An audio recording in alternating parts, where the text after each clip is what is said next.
Kita mulai nggih. Assalamualaikum warahmatullahi wabarakatuh. Bismillahirrahmanirrahim. Alhamdulillahirabbil alamin. Wa bihi nasta'inu ala umrid dunya waddin. Wassalatu wassalamu ala asyrafil anbiya'i wal mursalin. Sayyidina wa habibina wa syafi'ina wa qurrati a'yunina wa maulana Muhammadin wa ala alihi wa ashabihi wa dzurriyyatihi ajma'in, amma ba'd. Asyhadu an la ilaha illallah wa asyhadu anna Muhammadar Rasulullah wa ufawwidu amri ilallah, innallaha basirum bil ibad. Hasbiyallahu la ilaha illa huwa alaihi tawakkaltu wa huwa rabbul arsyil azim. Qala Allah ta'ala fi kitabihil karim hikayatan an nabiyillahi Musa alaihi salam. Rabbi shrah li sadri wa yassir li amri wahlul 'uqdatam min lisani yafqahu qawli.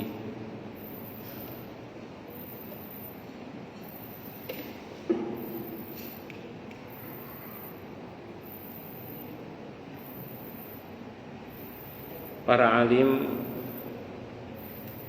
para asatid,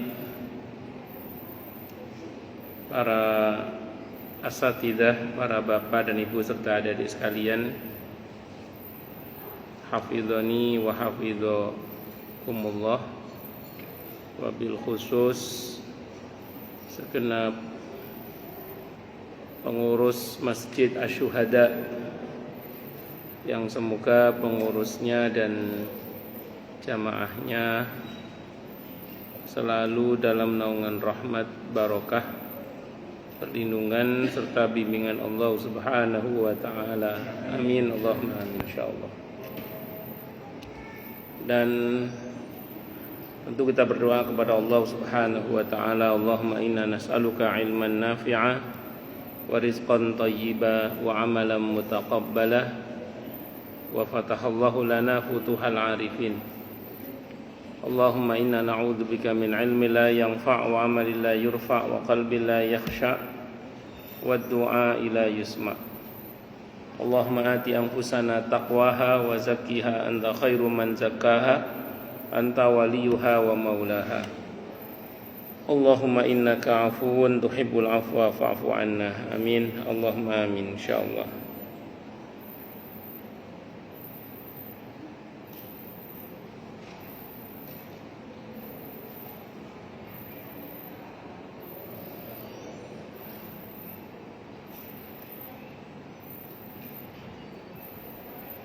Bismillahirrahmanirrahim.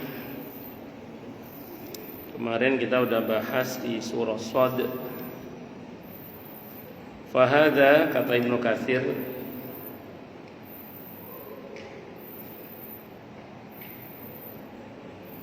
fahada dzikru hadhil qissati min mawadi' mutafarriqatin minal Qur'an. Jadi semua ini kisah-kisah yang disebutkan dalam Al-Quran di ayat dan surat yang berbeda-beda. Jadi tidak terkumpul dalam satu surat. Jadi dia tersebar di beberapa surat dan di beberapa ayat dan surat yang berbeda-beda. Tidak sama gitu maksudnya. Kemarin itu ada di surah Shad, ada di surah Thaha, ada di surah Al-Isra, ada di surah Al-Hijr, ada di surah Al-A'raf, ada di surah Al-Hujurat, ada di surah Ali Imran, ada di surah Al-A'raf, di surah Al-Baqarah, tentang kisah-kisah Nabi Adam alaihissalam ini. Wa qad takallamna ala dzalika kullihi fi tafsir. Kalau mau lengkapnya sih ada dalam kitab tafsir saya, kata Ibnu Katsir gitu, yaitu tafsir Ibnu Katsir. Kalau mau lengkapnya kata beliau di situ. Ya. Matur nuwun jasa Allah. Matur mudhinya. Turun nggih.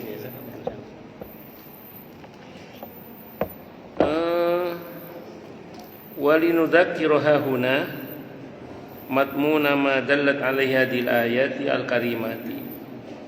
Jadi kami akan menyebutkan kumpulan-kumpulan yang menunjuk kumpulan atau keseluruhan dari apa yang menunjukkan atas kisah Nabi Adam ini dari beberapa ayat yang mulia. Wa ma yata'allaqu biha minal ahadits. Di samping ayat kami juga akan menyajikan di sini tentang hadis-hadis yang terkait dengan kisah Nabi Adam alaihissalam. Al-waridati yang berlaku fi dzalika terkait masalah Nabi Adam ini an Rasulillah yang bersumber dari Rasulullah Muhammad sallallahu alaihi wasallam. Wallahu musta'an, Allah tempat kami minta tolong. Jadi Ibnu Katsir ini corak tafsirnya Al-Qur'an dengan Al-Qur'an, Al-Qur'an dengan hadis, Al-Qur'an dengan penjelasan para sahabat Nabi kita Muhammad sallallahu alaihi wasallam. Makanya Ibnu Katsir ini dikenal tafsirnya dengan tafsir bil ma'sur.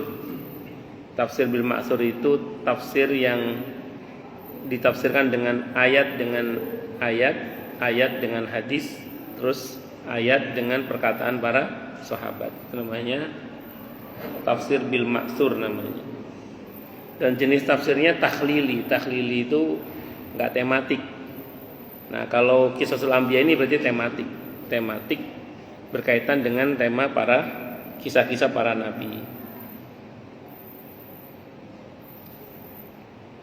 Fa akhbara ta'ala annahu khatibul malaikata qailan lahum inni ja'ilun fil ardi khalifah. A'lamu bima yuridu ay yakhluqa min Adama wa dzurriyyatahu alladhina yakhlifu ba'duhum ba'dan kama qala huwallazi ja'alakum khala'ifal ard. Fa akhbarahum bidzalika ala sabilit tanwih bi khalqi Adama wa dzurriyyatihi kama yukhbiru bil amril 'azimi qabla kaunihi. Faqalatil malaikatu sa'ilina ala wajhil istikshaf wal isti'lam an wajhil hikmah la ala wajhil i'tirad wa tanaqqus li bani Adam wal hasad lahum kama qad yatawahhamu ba'du jahalatil mufassirin. Qalu ataj'alu fiha ma yufsidu fiha wa yasfiku dima. Jadi kalau kata Ibnu Katsir, pertanyaan malaikat kepada Allah terkait dengan kenapa kok menciptakan Nabi Adam, yang kata malaikat di sini menciptakan makhluk yang nanti hanya akan menumpahkan darah dan buat kerusakan di muka bumi. Pertanyaan malaikat di sini ini pure murni bertanya karena ingin tahu hikmah di balik penciptaan, bukan karena menentang, bukan. Tapi pure murni ingin tahu hikmah di balik penciptaan itu. Mengingat malaikat itu mengetahui sebelumnya itu sudah ada makhluk yang pernah Allah ciptakan di muka bumi yang hanya membuat kerusakan saja.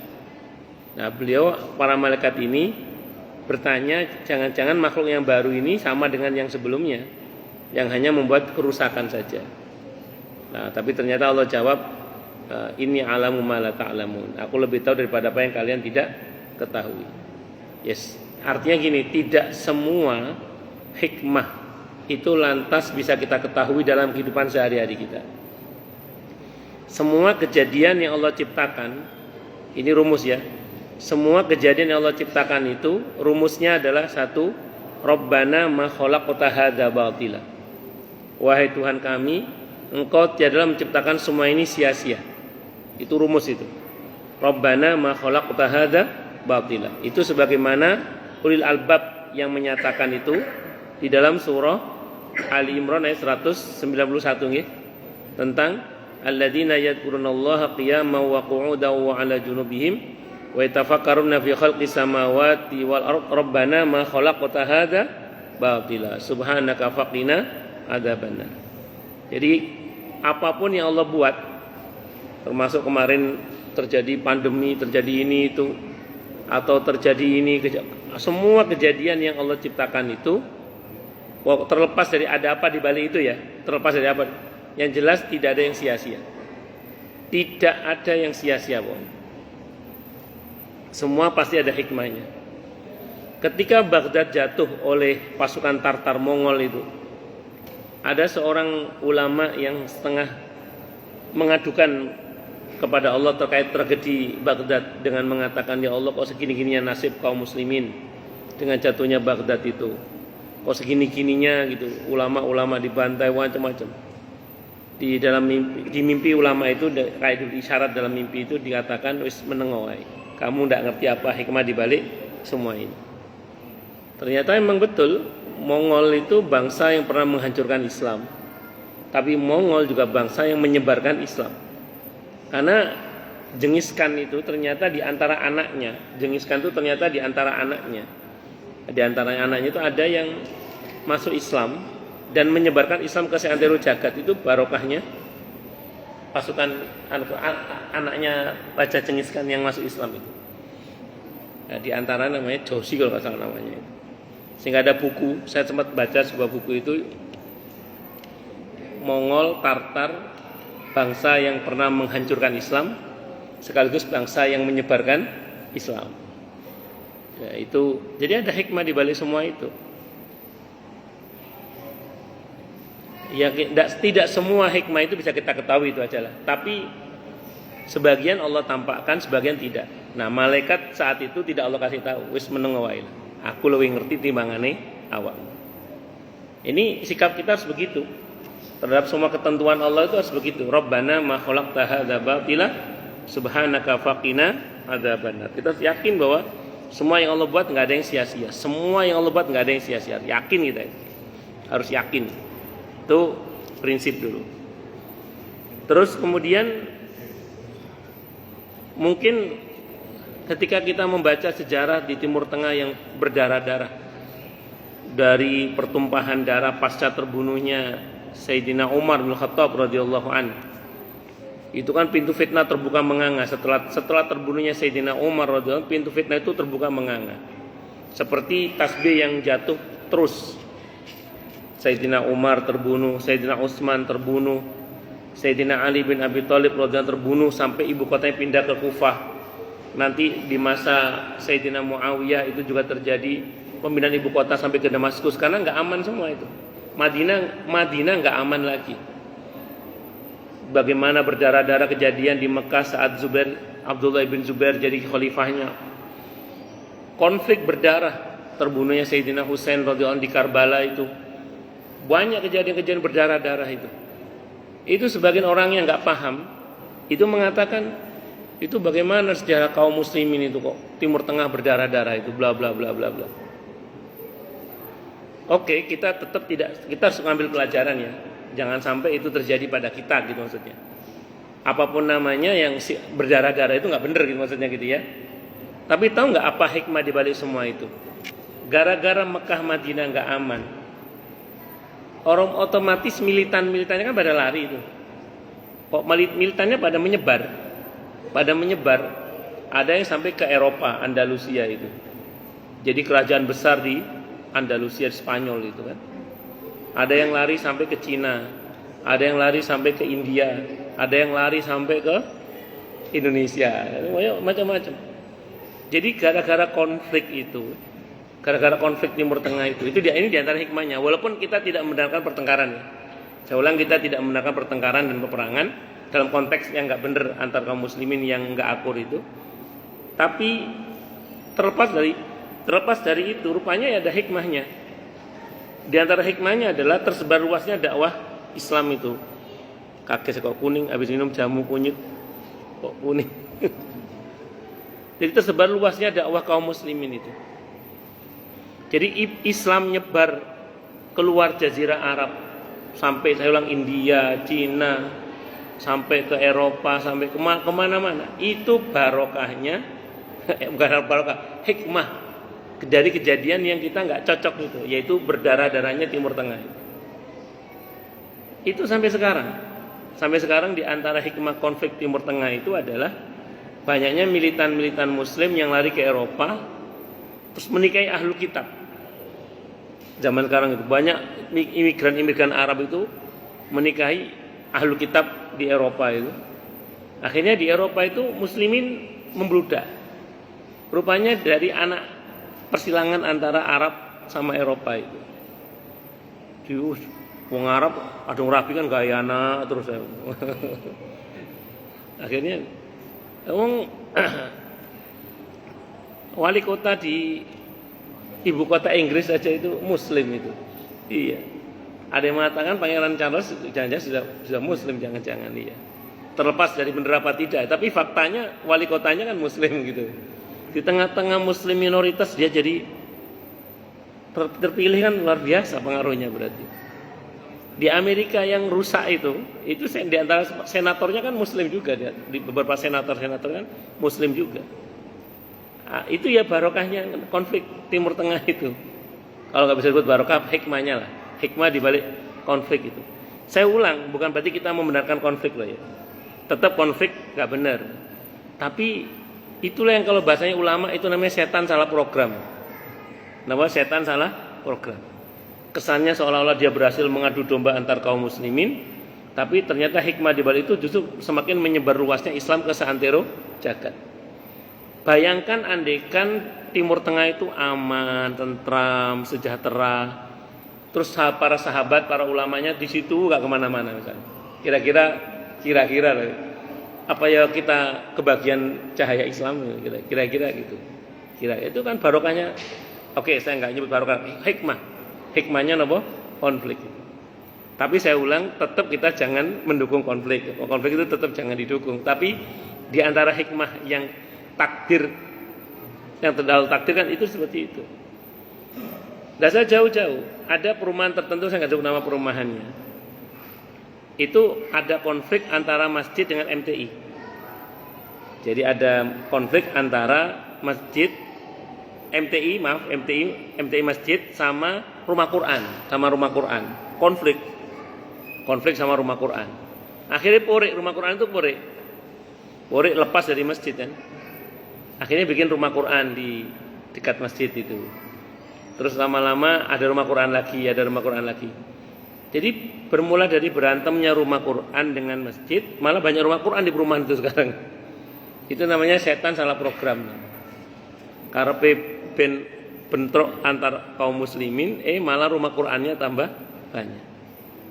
Itu sama dengan ada radio dakwah konflik. Terus ustadznya pecah kongsi, namanya ustadz pecah kongsi bikin radio lagi, akhirnya muncul radio dakwah baru. Tinggalin ngoten. Anaknya kiai berantem, pecah kongsi, misah dari keluarganya. Tapi anaknya kiai bikin pondok lagi, akhirnya banyak pondok itu di antara barokahnya anak kiai berantem itu. Termasuk partai Islam, gelut akhirnya nggak partai Islam aneh. Itu di antara hikmah. Jadi tapi tetap kita jangan ambil posisi berantemnya itu. Tapi bahwa sebagian orang nggak bisa mengelak dari takdir harus berantem, di antara hikmahnya ternyata yaitu di antara hikmahnya. Ini namanya kalau seluruhnya para ulama setan salah program namanya. Setan salah program. Karena ngadu domba kaum muslimin malah nyebar dakwah Islam malah kemana-mana. Itu seperti itu. Karena kesannya kan berhasil dia menumpahkan darah kaum muslimin, tapi ternyata gara-gara itu malah Islam nyebar ke seantero jagat. Itu seperti itu. Allah ya begitulah kalau Allah berkehendak, wa makaru wa makarallah wallahu khairul makirin. Setan ndak koyo-koyo nggodho menungso, ternyata di balik itu justru ada hikmah yang sangat luar biasa. Itu seperti itu. Tapi saya ulang, kita jangan mendukung konflik lagi. Tetap konflik jangan sampai kita minimalisir semaksimal mungkin. Ukhuwah kita bangun semaksimal mungkin. Karena itu yang dilakukan oleh Nabi kita Muhammad sallallahu alaihi wasallam. Nah, saya baca dalam kitab Al-Minhaj Syarah Sahih Muslim ya. Kata Imam Nawawi, beliau menyebut begini, hal pertama yang Nabi bangun ketika hijrah di Madinah adalah al-mu'akhah. Al-mu'akhah adalah mempersaudarakan antar kaum muslimin, terutama muhajirin dan ansor terutama. Itu al-mu'akhah, mempersaudarakan. Kenapa coba? Ini catatan pentingnya. Satunya hati kaum muslimin itu tidak dijamin oleh Allah. Saya ulang ya, satunya hati kaum muslimin itu tidak dijamin oleh Allah. Makanya Nabi mengupayakan. Wong yang sudah dijamin aja Nabi berusaha, kayak soal rezeki kan Nabi buka pasar. Padahal sudah dijamin oleh Allah. Nabi tetap berdagang, Nabi punya lahan, kebun kurma. Padahal sudah dijamin oleh Allah. Nabi mengupayakan. Apalagi yang nggak dijamin, Nabi lebih mengupayakan lagi. Kok tahu Ustaz bahwa satunya hati kaum muslimin itu nggak dijamin oleh Allah. Saya baca sebuah hadis riwayat Ahmad. Hadis ini disahihkan oleh Ibnu Huzaimah dan Al-Hakim. Jadi yang cerita sahabat Anas bin Malik radhiyallahu anhu. Kata sahabat Anas, aku melihat Rasulullah sallallahu alaihi wasallam dalam satu safar salat duha 8 rakaat. Jadi Nabi itu kalau safar ngambil rukhsah tidak salat sunnah rawatib kecuali qobliyah subuh.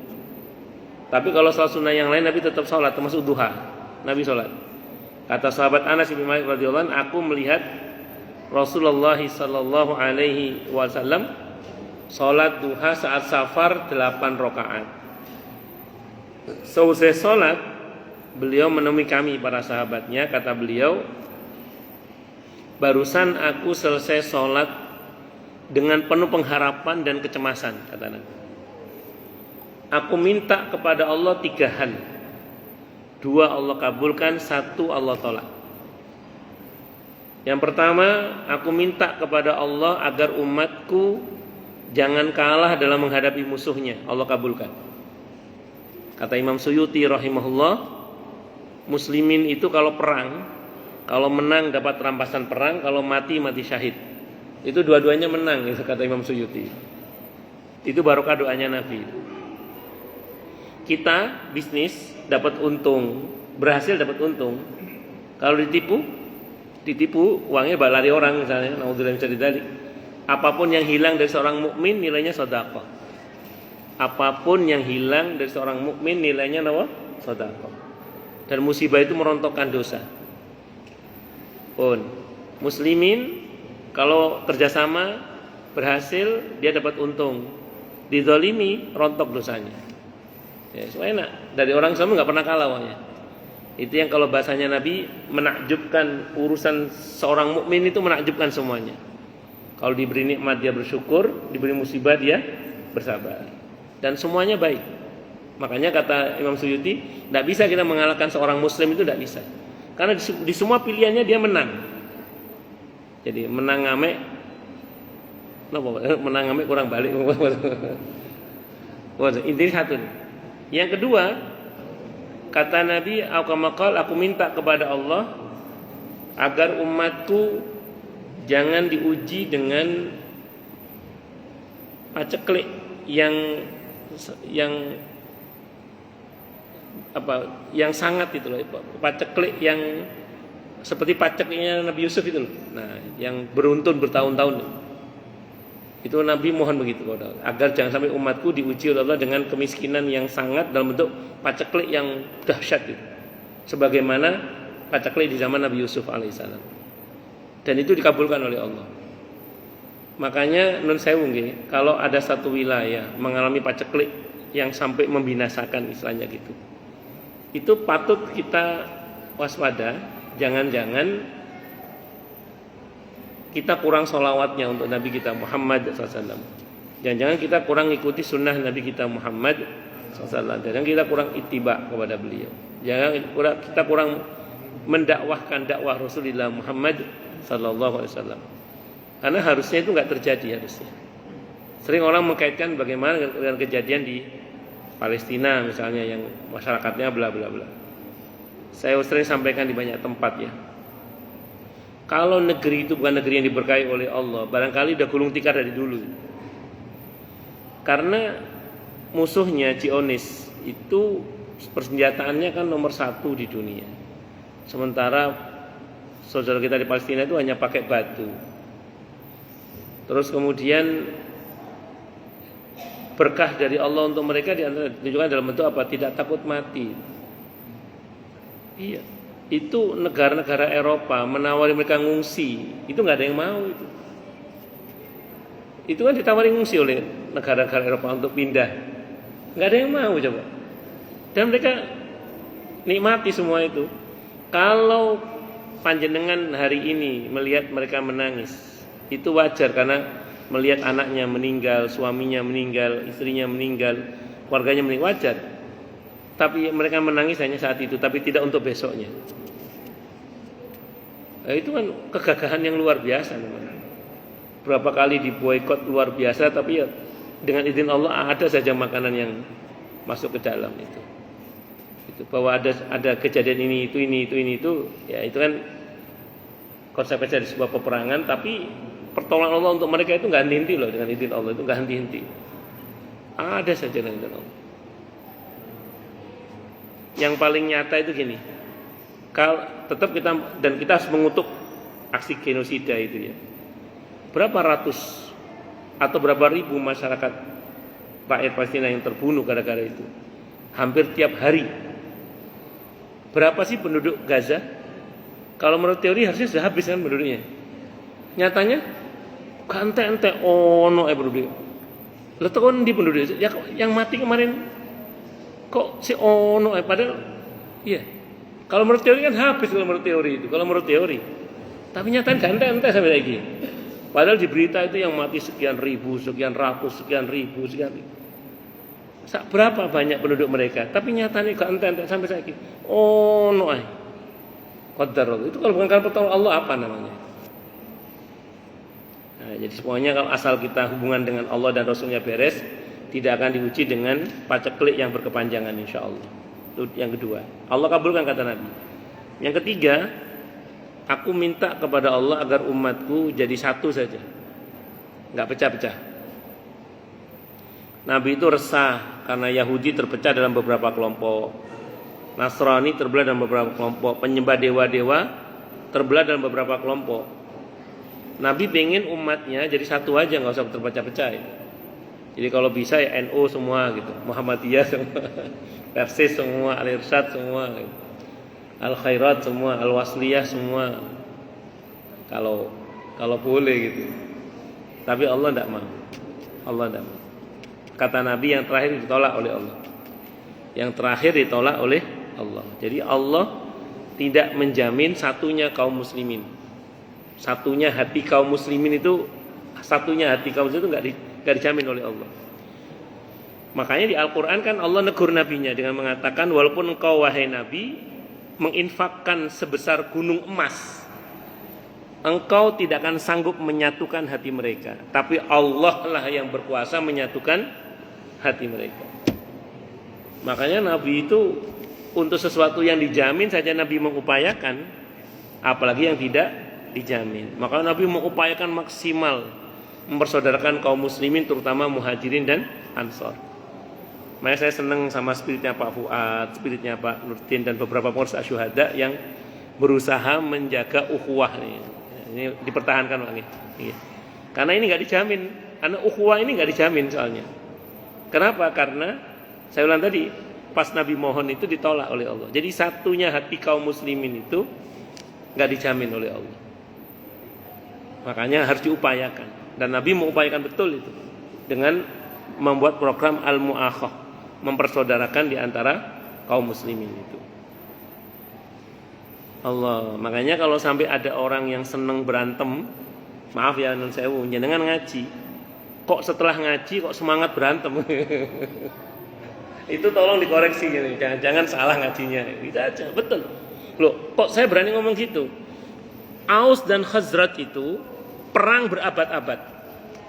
Aus dan Khazraj itu perang berabad-abad. Begitu ngaji kepada Nabi kita Muhammad sallallahu alaihi wasallam, mereka jadi bersaudara. Jadi harusnya itu orang kalau belajar agama dengan baik dan benar, itu harusnya yang muncul persaudaraan sebenarnya. Saya ulang, Aus dan Khazraj itu perang berabad-abad, bukan 1-2 tahun, berabad perang mereka itu. Begitu belajar agama kepada Nabi kita Muhammad sallallahu alaihi wasallam, mereka bersaudara. Lah kok iki ono wong belajar agama kok malah seneng berantem? Monggo dikoreksi kembali. Jangan-jangan nun sewu nggih ada kesleo gitu. Jangan-jangan. Monggo saestu nih, monggo dikoreksi. Itu seperti itu. Allahu Akbar. Karena ya tadi muslimin itu satunya hati muslimin dalam persaudaraan itu tidak dijamin. Makanya harus diupayakan. Nah, Itulah kenapa Imam Ahmad Ibnu Taimiyah rahimahullah dalam ketika membahas masalah perbedaan, beliau mengatakan begini di antara komentar beliau. Perbedaan itu ditakdirkan, kata beliau. Beliau berdalil kepada firman Allah dalam Al-Qur'an di surah Al-Maidah ayat 48 itu. Apa kata Allah dalam ayat itu? Langsung pada poinnya. Walau sya'allahu laja'alakum ummatan wahidah. Walakin liyabluwakum fima ataakum fastabiqul khairat ilallahi marji'ukum jami'a fayunabbi'ukum bima kuntum fihi takhtalifun. Kalau Allah mau, Allah jadikan kalian umat yang satu saja kalau Allah mau. Tadi saya bilang kalau Allah mau NU semua, Muhammadiyah semua, Persis semua, Al-Irsyad semua dalam konteks Indonesia ya. Kalau Allah mau, tapi Allah tidak mau. Walakin liyabluwakum fima atakum. Akan tetapi Allah ingin menguji kalian terkait dengan apa yang Allah berikan kepada kalian. Perintah Allah cuma satu dalam ayat ini. Kalau kita mau selamat, perintah Allah cuma satu dalam ayat ini. Apa perintah Allah? Fastabiqul khairat. Berlomba-lombalah kalian dalam kebaikan.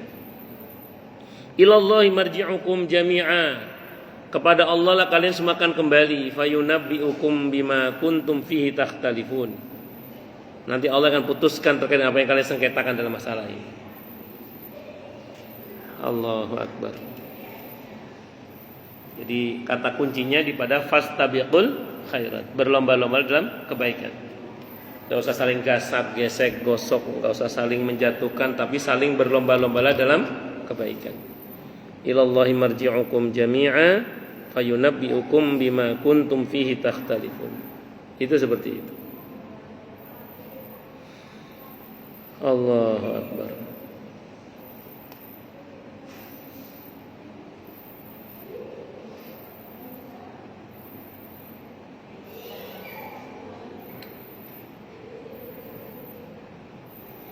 Sehingga Ibnu Taimiyah mengatakan dari ayat itu, berdalil pada ayat itu, beliau mengatakan bahwa persaudaraan itu berbeda itu ditakdirkan, kata beliau.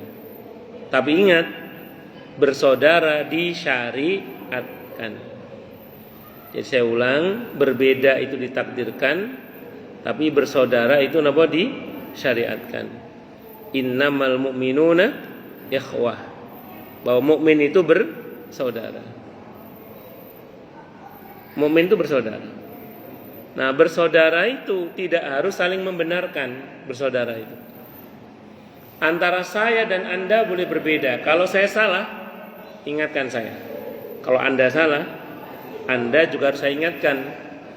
Konsepnya tawasau bil haqqi wa tawasau bis sabr. Itu konsepnya itu, saling memberi wasiat dengan kebenaran dan dengan kesabaran. Itu konsepnya itu. Makanya kalau konsepnya mengingatkan tawasau, berarti apa? Yang mengingatkan harus mau diingatkan juga. Dan yang kita kedepankan bahasa diskusi, bukan bahasa caci maki. Itu catat itu. Jadi yang kita kedepankan bahasa diskusi, bukan bahasa caci maki. Nah, masalah kadang sebagian orang itu yang dikedepankan bukan bahasa diskusi, tapi bahasa apa tadi?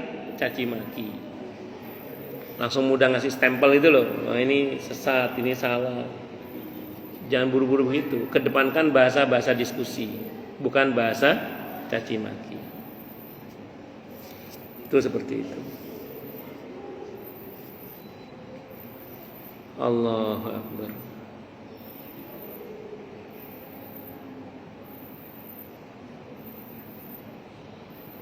Dan Allah mengingatkan kita di surah Ar-Rum.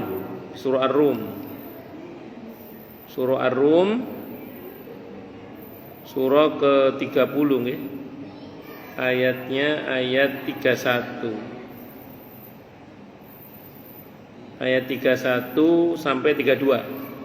Kata Allah, langsung saya baca di pada poinnya ya. Wala takunu minal musyrikin. Janganlah kalian menjadi orang-orang yang musyrik, kata Allah dalam ayat itu. Siapa orang musyrik dalam ayat itu? Kata Allah, minal ladzina farraqu dinahum wa kanu syi'a kullu hizbin bima ladaihim farihun. Itu orang-orang yang memecah belah agama mereka dan mereka menjadi beberapa golongan. Setiap golongan merasa bangga dengan apa yang ada pada golongan mereka. Jadi orang yang musyrik dalam ayat itu ada orang yang memecah belah agamanya hingga menjadi beberapa golongan dan masing-masing golongan merasa bangga dengan golongannya itu. Anda bayangkan orang yang memecah belah golongan itu bagaimana coba? Kan dikecam sebagai orang yang musyrik dalam ayat ini. Anda bayangkan orang yang memecah belah agama itu bagaimana? Saya baca dalam tafsirnya Syekh Abdurrahman As-Sa'di rahimahullah. Saya baca dalam tafsir beliau itu ada penjelasan yang menarik dari beliau. Kata beliau gini, orang yang memecah belah agama dalam ayat ini, sebagaimana orang-orang musyrik terdahulu, mereka itu ngomongnya gini loh, kamilah yang benar, selain kami salah. Itu memecah belah agama. Kata Syekh Abdurrahman Sa'di itu, orang-orang musyrik terdahulu itu sering ngomongnya, kamilah yang benar, selain kami salah. Ini jenengan mau ngomong ngoten niku wis ngati-ngati mawon. Apalagi terus pakai bahasa-bahasa doktrin sehingga seolah-olah apalagi berani memastikan bahwa di luar dirinya itu pasti salah. Itu kalimat yang memecah belah dalam ayat ini menurut Syekh Abdurrahman As-Sa'di rahimahullah dalam tafsirnya. Nanti bisa dicek dalam tafsirnya. Kamilah yang benar, selain kami salah. Ngati-ngati nggih. Nah, ini ben gak rumoso bener dhewe. Yang ngati-ngati. Dan ini kita semua belajar. Karena yang ngomong juga masih belajar. Kita semua belajar. Allahu Akbar.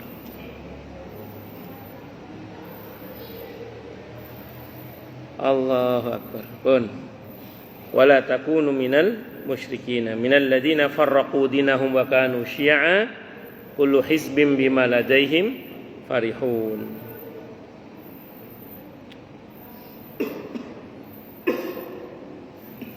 Allahu Akbar.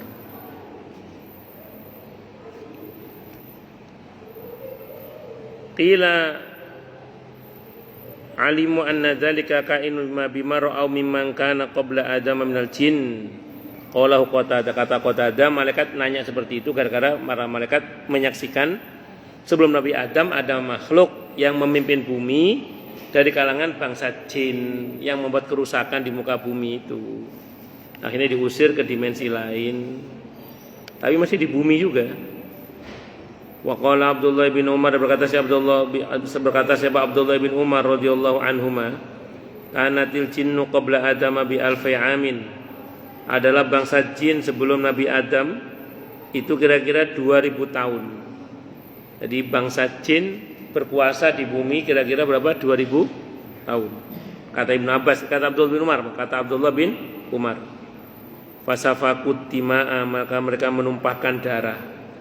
Faba'atsallahu ilaihi, mereka dino-dino menumpahkan darah di antara mereka. Faba'atsallahu ilaihim jundan minal malaikati, maka Allah utus kepada mereka pasukan dari para malaikat. Fataraduhum ila jazairil buhur, maka mereka pun akhirnya dilempar atau diusir ke wilayah-wilayah laut, di daerah-daerah laut. Makanya kan di hadis Sahih Muslim, singgasananya iblis itu berada di tengah laut. Nggih? Singgasananya iblis itu berada di tengah laut. Yang dia panggil pasukan setan berkala itu, terus dia bertanya, kamu bisa apa? Saya telah berhasil membuat orang ini membunuh saudaranya. Saya telah membuat si fulan ini mencuri. Saya telah membuat si fulan ini berbuat zalim. Iblis tenang-tenang saja. Begitu dia mengatakan, saya telah berhasil membuat si fulan menceraikan istrinya, langsung kata iblis, sini lo. Langsung dikasih mahkota itu. Sudah mati Sahih Muslim. Nah, itu napa namanya? Singgasananya iblis itu berada di tengah laut. Ada yang mengatakan begitu. Allahu Akbar. Nah, jadi diusir ke jazirah atau wilayah-wilayah di daerah laut. Makanya kalau kita berkendara di atas laut, itu di antara doanya ada doanya Nabi Sulaiman, doanya Nabi Nuh yaitu bismillahi majriha wa mursaha inna rabbi laghafurur rahim.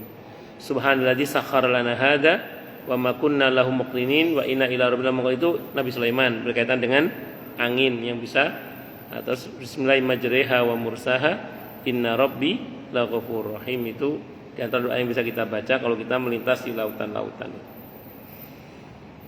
Wa Ibnu Abbas nahwahu, Ibnu Abbas juga berkata yang sama itu, berkata yang sama. Jadi laut itu ada penjaganya juga. Dari kalangan bangsa jin itu ada penghuninya, maksudnya ada penghuninya. Nah, kalau jenengan di laut ya harus banyak berdoa juga, karena mungkin ya ketemu dengan yang aneh-aneh itu.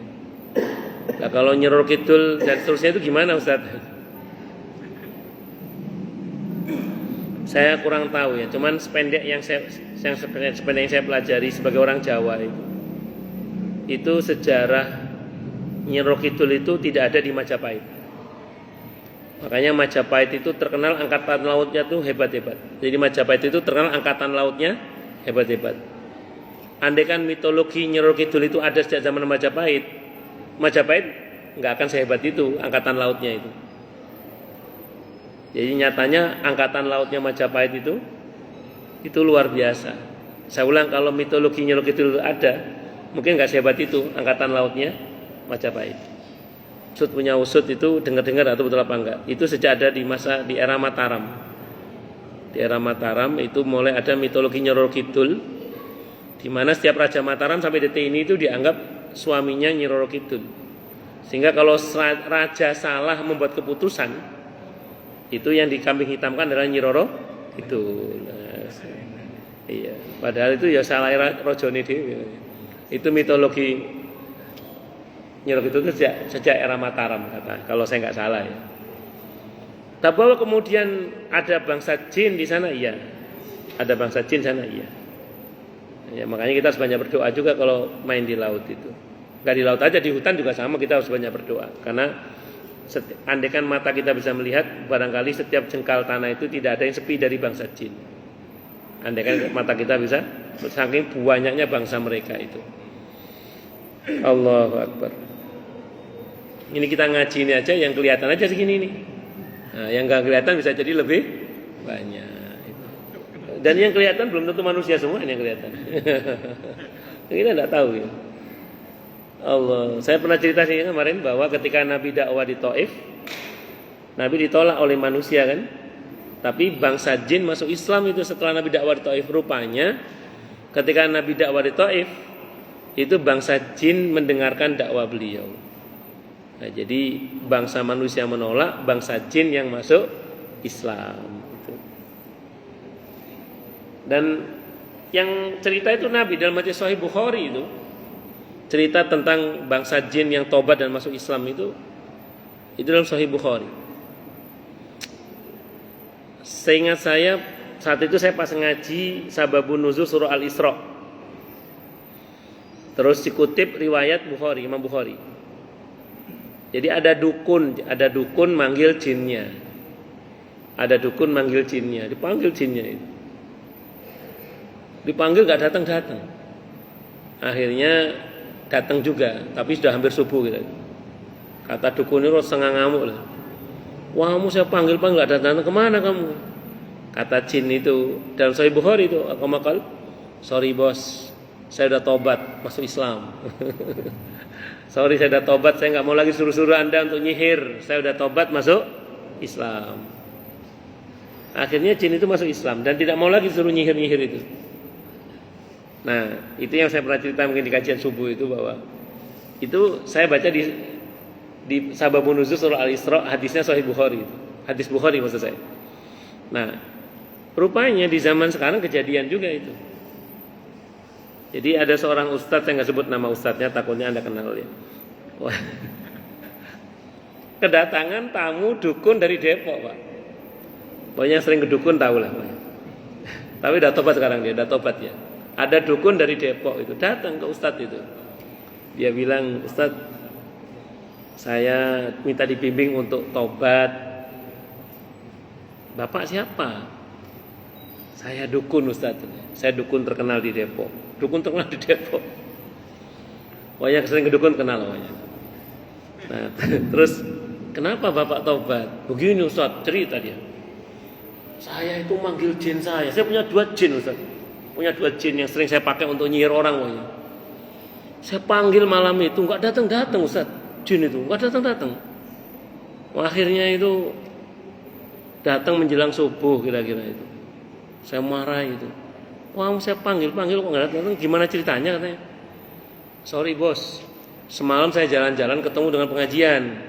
Semalam saya jalan-jalan ketemu apa? Pengajian. Saya duduk di pengajian itu. Sorry bos, saya udah tobat. Saya udah nggak mau lagi disuruh-suruh. Nah, saya tanya, itu pengajian siapa? Ustadz ini. Wah, ya saya datang aja Ustadz. Sekarang saya mau minta dibimbing tobat. Jin saya udah tobat, saya mau ngapain lagi Ustadz? Jin saya udah tobat, saya mau ngapain lagi? Akhirnya dia tobat itu dengan izin Allah. Sampai sekarang tobat, masya Allah. Ya, itu saya sebelumnya itu baca dalam Sahih Bukhari. Ternyata di zaman sekarang ada kejadian itu dan itu nyata. Jadi dukun tobat gara-gara jinnya tobat itu. Nama? Dapat tidak ya? Gara-gara ngaji. Makanya kalau kita ngaji gini, ini yang kelihatan aja segini, nggak kelihatan. Nah, itu di antara hikmah kejadian di Taif itu, yang Nabi dakwah ditolak, ternyata justru bangsa jin yang rombongan masuk Islam. Ya, itu tadi. Rupanya bangsa manusianya menolak, tapi bangsa jin yang mendengar yang justru akhirnya malah masuk Islam. Itu seperti itu. Allahu Akbar. Wa 'anil Hasan dari Al Hasan rahimahullah, alhamdulillah wa qila lamma tala'u alaihi min al-lauhil mahfuz wa qila atala'ahum alaihi Harut wa Marut min malakin fawqihima yuqallahu as-sijl. Rawahu Ibnu Abi Hatim an Abi Ja'far al-Baqir wa qila li annahum alimu anal arda la yukhlaqu minha illa man yakunu bihadzal masabati ghaliban. Ada yang mengatakan malaikat dapat bocoran dari Lauhul Mahfuz bahwa nanti manusia itu akan gini. Nah, makanya dia nanya gitu karena dapat bocoran dari Lauhul Mahfuz. Ada yang mengatakan dapat bocoran dari Harut wa Marut yang di skenario untuk bla bla bla itu yang ada di Al-Baqarah 102 itu misalnya. Dan macam-macam. Tapi terlepas dari itu, malaikat ini pure murni bertanya untuk mencari tahu dan untuk mendapatkan hikmah. Walaupun tidak semuanya hikmah itu lantas bisa kita ketahui. Makanya kalau kepada Allah kedepankan husnudzon sambil berkata ini enggak mungkin sia-sia. Apa yang Allah ciptakan enggak mungkin apa? Sia-sia. Yakin aja bahwa semua itu pasti ada hikmahnya. Itu seperti itu. Sehingga ada ulama yang mengatakan andaikan manusia itu mengerti apa yang ada di balik takdir Allah Subhanahu wa taala, niscaya manusia itu akan menangis karena telah berburuk sangka kepada Allah. Jadi andaikan manusia itu mengerti hikmah di balik takdir Allah, niscaya mereka itu akan menangis karena telah berburuk sangka kepada Allah Subhanahu wa taala. Saya kira itu yang bisa saya sampaikan. Semoga bermanfaat. Monggo silakan. Yang mau tanya, protes, marah boleh silakan. Masalah itu masalah yang lain boleh. Monggo.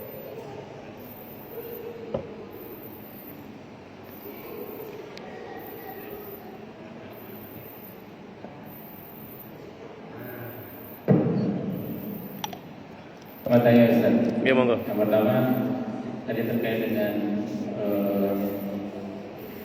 doa Nabi untuk menyatukan hati umat Muslim. Yang pertama,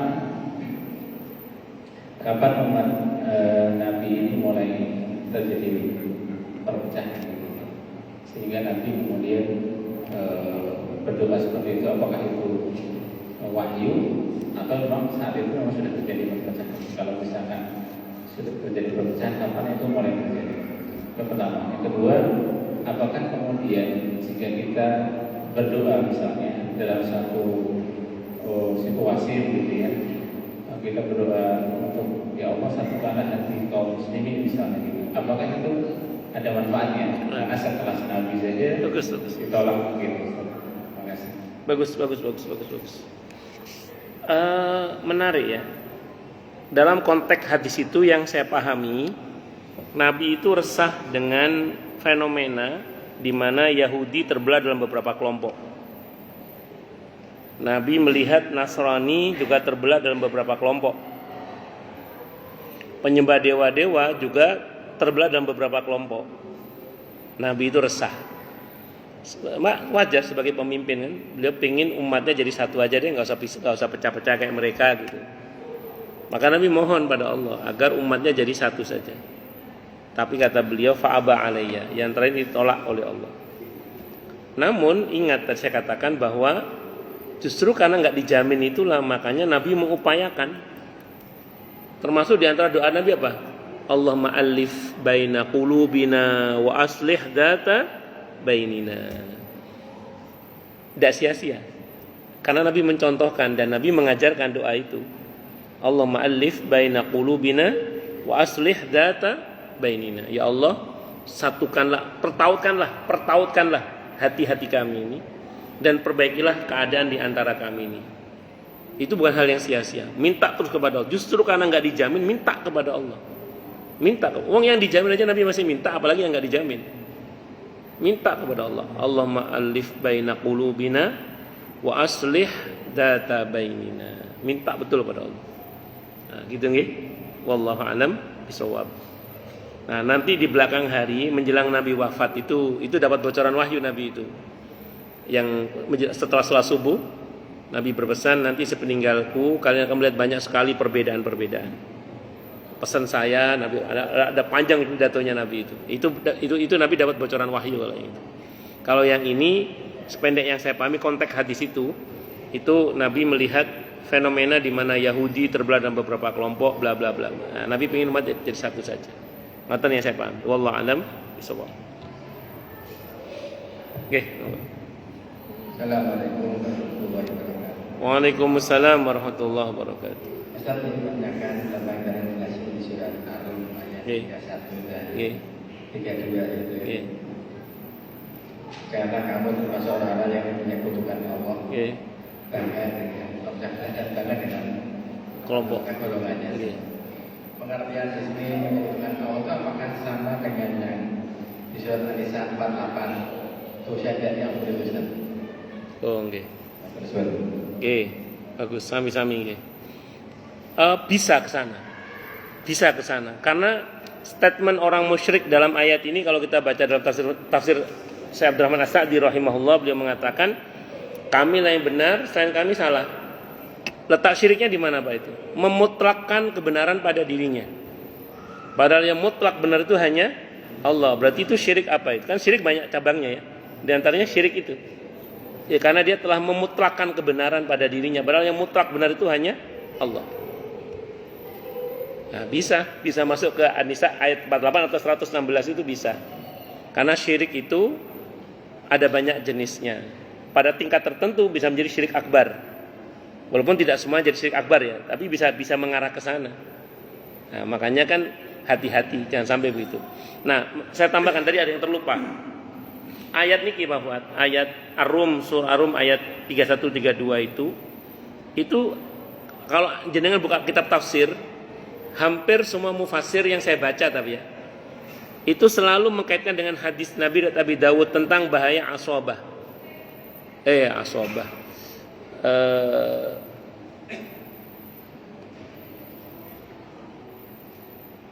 Fanatik buta itu bukan taklid. Asobiyah. Asobiyah betul. Saya salah. Asobiyah betul. Hadisnya Nabi Dawud, kata Nabi, laisa minna man da'a ila asobiyah. Tidak termasuk golongan kami, kata Nabi, yang mengajak orang untuk fanatik buta. Hampir semua mufassir yang saya baca ketika menafsirkan ayat ini itu dikaitkan dengan hadis Nabi itu. Laisa minna, hadisnya Nabi Dawud, man da'a ila asobiyah. Tidak termasuk golongan kami yang mengajak orang pada fanatik buta. Nah, nun sewu nggih, sebab kenapa kadang antar elemen masyarakat berantem kan gara-gara orang didoktrin untuk fanatik buta itu, Pak. Makanya kalimatnya Syekh Abdurrahman As-Sa'di Biang kerok perpecahan itu ketika orang berkata, kamilah yang benar, selain kami salah. Udah, itu biang kerok perpecahan. Ya. Ini konteksnya bukan antara agama, bukan ya. Ini intern kita kaum muslimin. Iya, kalau beda keyakinan itu konsekuensi. Kita pun mengatakan kami yang benar, selain kami ya pasti salah. Lakum dinukum waliyadin, itu jelas itu. Tapi ini tidak intern kaum muslimin, dalam konteks kaum muslimin misalnya gitu. Itu hati-hati aja. Makanya ini nanti mengarah kepada asobiyah, fanatik buta tadi itu. Sudah fanatik buta lagi. Apalagi ditambah membabi buta, sudah babi buta lagi, tambah repot. Ya. Dan biasanya orang yang fanatik buta kan suka main pukul rata kan, suka main pukul rata. Padahal kalau dipukul nggak rata, biasa benjol. Hati-hati, jangan sampai kita terjebak pada fanatik buta. Makanya gini, kita belajar dari para imam-imam, ulama-ulama terdahulu ya. Imam Syafi'i misalnya, beliau itu termasuk ulama yang khawatir difanatiki secara membabi buta, sehingga beliau berstatement. Apa kata beliau? Ra'yi sawab yahtamilul khata', kata beliau. Wa ra'yu ghairi khata' yahtamilu sawab. Itu perkataan Imam Syafi'i. Pendapat saya benar, tapi juga mungkin salah, kata beliau. Pendapat selain saya, kata beliau, salah, kata beliau, pede beliau, tapi juga mungkin benar. Artinya apa?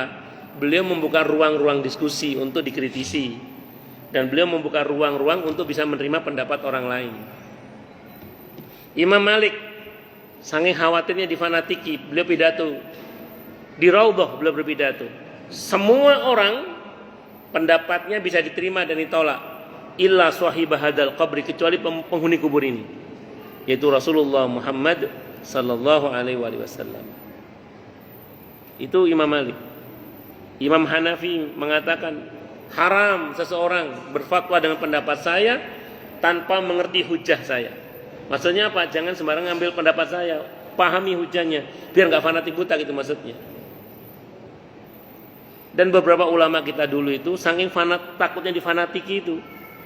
Pernah ada saya lupa ulama siapa itu, ketika beliau datang ke majelis, yang datang banyak, beliau nggak jadi datang, pergi. Takut beliau, takut orang fanatik buta kepada beliau. Nah, maka kalau ada orang menggiring orang lain termasuk jamaahnya untuk fanatik buta, tidak boleh. Loh, kamu kita harus fanatik pada Allah dan Rasulnya. Loh, kalau pada Allah dan Rasul nggak pakai buta. Karena kan berdasar, ya kan? Jadi kalau kita fanatik pada Islam, fanatik pada Allah dan Rasulnya, fanatik pada Al-Quran, itu bukan fanatik buta, itu ada dasarnya kok. Fanatik buta itu nggak pakai dasar, pokoknya,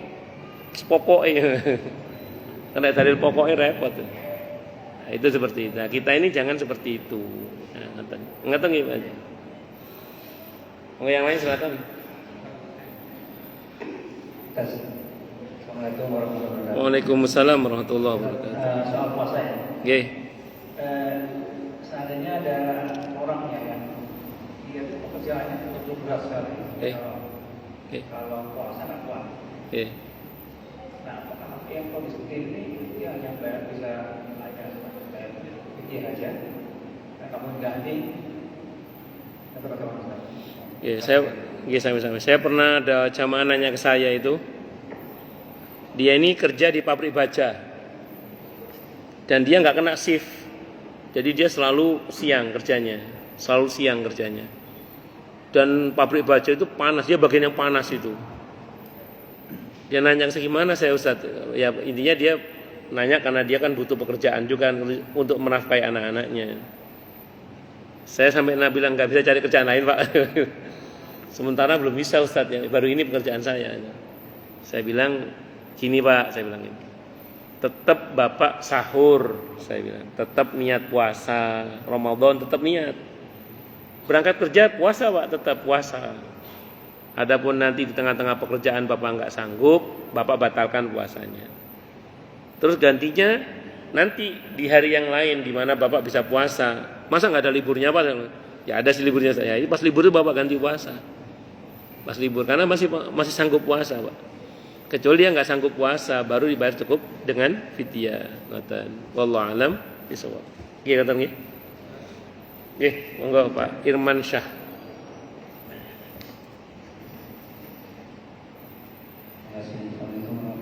Waalaikumsalam warahmatullahi wabarakatuh.